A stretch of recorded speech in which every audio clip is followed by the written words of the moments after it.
Julle, dit is die beste dag ever. Het is bietjie nat gereën, want ons het gery met die bike en het reën, maar is fine. Laaste klas se kindertjies, love hulle is altyd 'n vibe.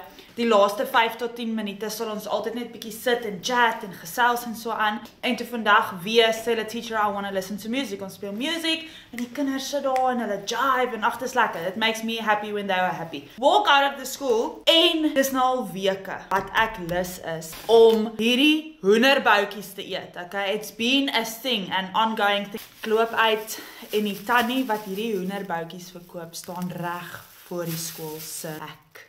Hierdie goed ruik so lekker. Dit proe soos jou mamma se stukkie hoenderboutjie op 'n Sondag. Ek gaan julle nou maar saamvat vir hierdie journey. Kom ons eet hierdie lekker hoenderboutjie. So hierdie is hoe hy lyk. Oh, yummy.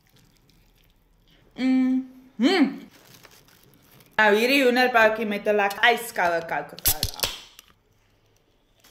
Nou al 'n hele ruk wat ek elke lunchtyd en dink vir myself, ek wens net ek kan die plek kry waar hierdie tannie met hierdie hoender staan en dit maak, sodat ek dit net kan kry vir lunch, want ek love dit. En ek het al lunchtye, dan ry ek rond 30-40 minute op soek na hierdie karretjie wat hierdie hoender maak. Ek is so bly ek kon dit nou gekry het. But anyway, ek gaan my kossies klaar eet, ek gaan my Coca-Cola drink en dan gaan ek my lunch geniet. Julle moet 'n baie lekker dagie verder hê. Bye!